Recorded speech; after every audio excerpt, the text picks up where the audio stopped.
تو آج ہم ایک بہت آپ کہہ لیں بنیادی سوال پر بات کر رہے ہیں جو کچھ مواد ہمارے سامنے لایا ہے۔ سوال یہ ہے کہ اللہ سے اصل میں مانگنا کیا چاہیے؟ ہمارے پاس سید سرفراز شاہ صاحب کے کچھ خیالات ہیں، کچھ احادیث بھی ہیں۔ سید صاحب کا ایک جواب تو بڑا جامع ہے، یا اللہ میری دنیا بھی بہترین کر دے اور آخرت بھی۔ جی بالکل، یہ تو بہت اچھی دعا ہے، لیکن یہیں سے نا مواد ایک اور گہری بات کی طرف اشارہ کرتا ہے، وہ تضاد جو ہم میں پایا جاتا ہے۔ ہم زبان سے تو کہتے ہیں ماشاء اللہ کہ اللہ ہی رازق ہے، عزت دینے والا، ذلت دینے والا، زندگی موت سب اسی کے ہاتھ میں ہے۔ ہاں، یہ تو ہمارا ایمان ہے۔ جی ایمان ہے، لیکن پھر عملی زندگی میں کیا ہوتا ہے؟ نوکری جانے کا خوف، اوہو، بہت شدید ہوتا ہے۔ بدنامی کا ڈر، کوئی دھمکی دے دے تو گھبراہٹ۔ تو پھر یہ کیسا ایمان ہے؟ مطلب یہ تضاد کیوں ہے ہمارے قول و فعل میں؟ صحیح کہا، اور آج ہم اسی نقطے کو سمجھنے کی کوشش کریں گے کہ اللہ کا فضل، اس کا قرب مانگنے کا اصل مطلب کیا ہے، خاص طور پر جب زندگی کے عملی خوف ہمارے اس یقین سے ٹکراتے ہیں۔ تو آئیے اس پر ذرا بات کرتے ہیں۔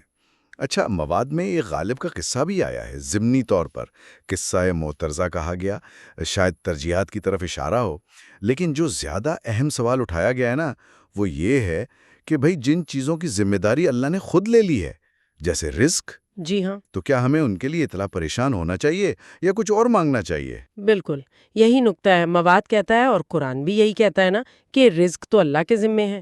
تو پھر یہ بے چینی، یہ فکر مندی کیوں؟ کیا یہ ہماری توجہ اصل قیمتی چیزوں سے ہٹا نہیں رہی؟ مواد کا زور اسی بات پر ہے کہ بھائی اپنی دعاؤں کا، کوششوں کا رخ ادھر موڑیں جن کا وعدہ تو ہے مگر ان کے لیے دعا اور کوشش شرط ہے۔ اور اسی بات کو نا ایک حدیث سے واضح کیا گیا ہے، صحیح مسلم کی حدیث ہے۔ نبی کریم صلی اللہ علیہ وسلم ایک بازار سے گزر رہے تھے، وہاں ایک مردہ بھیڑ کا بچہ پڑا تھا، اچھا۔ کان کٹا ہوا۔ آپ صلی اللہ علیہ وسلم رکے، اسے اٹھایا اور پوچھا، کون ہے تم میں جو اسے 1 درہم میں خریدے؟ اچھا۔ صحابہ نے کہا، یا رسول اللہ، ہم تو مفت میں بھی نہ لیں۔ تو آپ صلی اللہ علیہ وسلم نے فرمایا، اللہ کی قسم، دنیا اللہ کی نظر میں اس سے بھی زیادہ حقیر ہے جتنا یہ تمہاری نظر میں ہے۔ سبحان اللہ، کیا مثال ہے! یہ تو دنیا کی حقیقت بالکل کھول کر سامنے رکھ دیتی ہے۔ تو اس روشنی میں دیکھیں تو بات سمجھ آتی ہے کہ ہمیں دنیاوی چیزوں، عہد و مال و متاع کے پیچھے بھاگنے کے بجائے اللہ کی رحمت، اس کا کرم، اس کا فضل مانگنا چاہیے، اور سب سے بڑھ کر اللہ کی ذات، اس کا قرب۔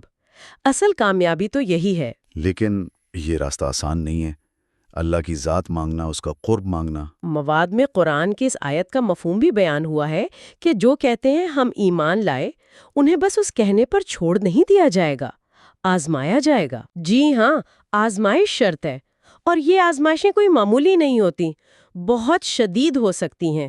مالی تنگی ایسی کہ گزارا مشکل ہو جائے، گھر میں بے سکونی، میاں بیوی میں ناچاکی، یہاں تک کہ علیحدگی کی نوبت۔ اللہ رحم کرے۔ آمین۔ پھر لوگوں کی طرف سے تہمتیں، الزامات، یہ چیزیں تو اچھے مضبوط انسان کو ہلا دیتی ہیں۔ یہ واقعی دل گردے کا کام ہے۔ بالکل، اور اسی سے جڑی ایک اور حدیث کا بھی ذکر ہے جامع ترمذی کی۔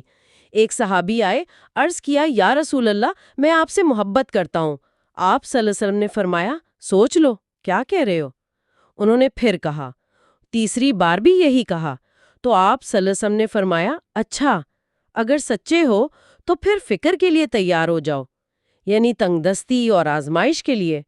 فرمایا کہ فکر مجھ سے محبت کرنے والے کی طرف سیلاب کے بہاؤ سے بھی زیادہ تیزی سے آتا ہے۔ اللہ اکبر!